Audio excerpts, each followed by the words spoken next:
I don't know what you're talking about. Jimmy, I thought we was friends. What is this? I don't know what you're talking about. Jimmy, I thought we was friends. What is this? It was a lot of fun. Let's get started. Our first caress.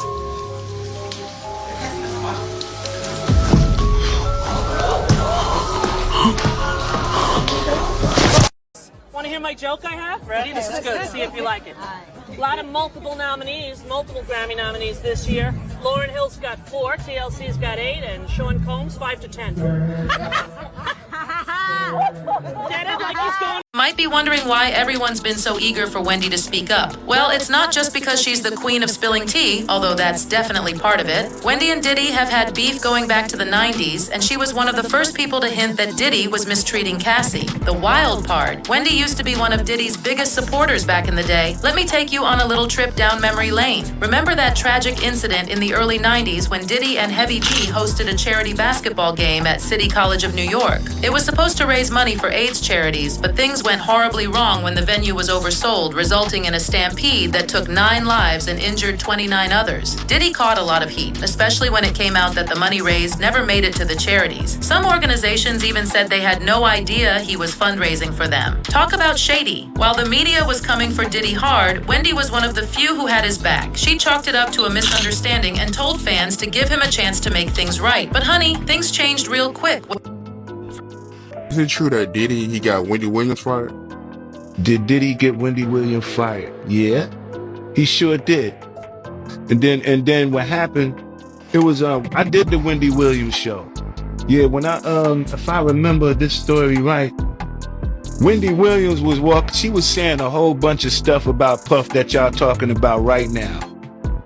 In fact, Wendy Williams was the first one to expose Puff. And the things that she was saying about Puff, the allegations, he was denying them. But Wendy was in the way saying she knew him. So the more she kept talking about it, the more and more he used his power to get her fired. And then she wasn't supposed to say his name out her mouth again unless she was doing an interview or something like that she could speak on him. So when I went to do the interview, she was really happy to have me on the show because she had a chance to talk about him again. Yeah, that's what happened. Because she was telling about all of these freaky parties and all of that. All of the male-male relationships and talking about the people in those high powers and what they doing to these little boys like that, giving them record labels. And they giving these little boys, every boy, they was getting bad boy. Gave him a record label. Bad boy. Bad boy. Get out of here. So Wendy been telling them kind of stories. They was like, damn. On her radio show, The Wendy Williams Experience, Williams claimed that she was nearly attacked by the girl group Total, who were signed to Diddy's Bad Boy Records before her departure from Hot 97. She revisited this alleged incident during a 2019 segment of her talk show.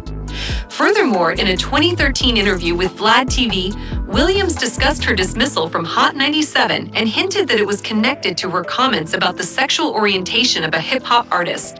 2005, on her radio show, Wendy didn't hold back when she went after Total. She didn't just throw shade, she lit them up like fireworks. Wendy claimed their glamorous image was all fake, saying they were actually broke and living in the projects. And Diddy, she alleged he wasn't having it. Rumor has it, he orchestrated a face-to-face showdown between Total and Wendy, serving her a dose of street justice for the wild accusations.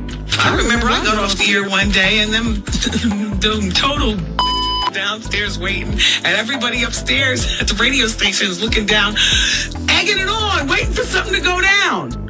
I wasn't yet married. My knight in shining armor screeched up in his car just out of nowhere. I didn't even know what was about to happen. Skell hiding like a girl.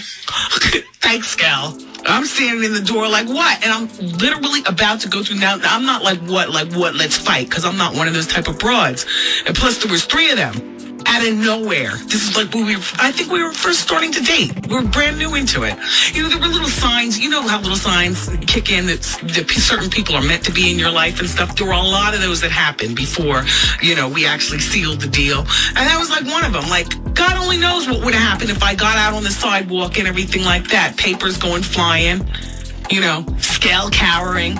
The little Chinese man that drove the van, they were coming. There was no security or anything. It was just them 3 fighting broads.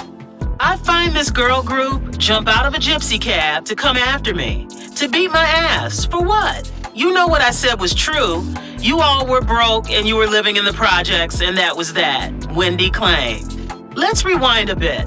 Kima Rayner and Keisha Spivey's story began back in high school, where their shared love for music sparked a unique partnership. They weren't just messing around. They had big dreams. And Keisha, she was more than just a dreamer. She was a mastermind. Her relentless drive fueled their ambitions. I actually got into the business professionally through Keisha. We met in high school. She heard me sing, and she was like, I didn't know you sung. And I was like, yeah, I sing. And she was like, all right, well, I want to start a group. He went to Howard University as a student, flunked out, had incidents where he had allegedly beat some girl up. Then he gave a party that people got trampled at. Now he comes to New York, he gives a party at a basketball game that 9 kids died. He made statements in the media that he used to sell while he was at Howard University. He allegedly was hanging around with gang members that may have been responsible for killing Tupac Shakur. He had so much stuff against him and had piled up against him. Why would they give him an honorary degree? It was all about money. Now, when this whole thing comes out with Cassie, they decide to take it back. When in fact, what did he do? His whole actions and everything he has done was nothing honorary in it for him to get a degree from anybody. Party, okay? Yes. And there's nothing wrong with that. Mm-hmm. I'm shocked that you and Cassie have gone this far, like the distance. What is it about her that, you know? I mean, it's just like when a record comes on, the way she moves. Yeah. Like when I look at her, the way she smiles, the way I see her look at me sometimes when I wake up and she's already awake, you know? And the Met Gala, what the sitting on the steps was going on? What is going on here? Now, I'm gonna be honest, like, they didn't have my tickets right the year before, so I said I'm gonna stun on them and sit on the stairs as my woman looks good and takes those pictures.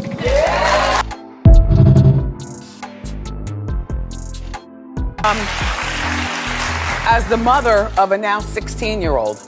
Who I met backstage, He did? He's a great young man. Oh, thank you. Yeah. You represent a lot. Cassie posted a photo of herself the other day. Here's the photo. And he commented, "Love you forever." Well, I thought that he was now with a 22-year-old. Or something. Maybe not a permanent girlfriend, but, you know, just snacking around. You know. Puffy posted a picture of Michael Jackson's song, Lady in My Life, and wrote, if anyone sees Cassie this weekend, please tell her to listen to this song 100 times. Would that get you? It would get me. Would that get you? It would get me. It would get me. But it depends on what he's done. Why are they broken up? She spent 11 years with him. She's 32 years old. She's got no children, which, by the way...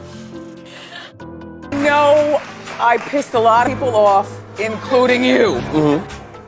When we see fallen soldiers from our era, doesn't that make you shed tears and haunt you just a bit? Like, damn. You know, you live a really hectic lifestyle. And I think this is a grand overture from Puffy. I don't believe he really wants her back. I believe he probably treated her at some particular point like a possession. Like a possession. Yeah, but 32, no kids, clean break. Move on with your life. You got this, Cassie. You got it. Like Puff, he's used to having people do what he wants, and when they don't, then he's used to seeing them buried under the bus afterwards. You don't just walk away from Puff. Puff Daddy, you, because you can't shoot nobody anyway, and the reason why you got talks is because you did a deal, you fed. They can control LeBron James. Hey, everybody know ain't no party like a Diddy party, so. You see, it ain't no name I won't name. I don't care who you are. Y'all can't send none of y'all Meek Mills, y'all puppies. I never killed nobody. That means I can say whatever I want. some people are saying the whole Wendy Williams documentary that she's pretty much allegedly playing this way to keep herself safe from any unaliving. It's been working for Orlando Brown. To play crazy. Why wouldn't it work? And then I gave her some I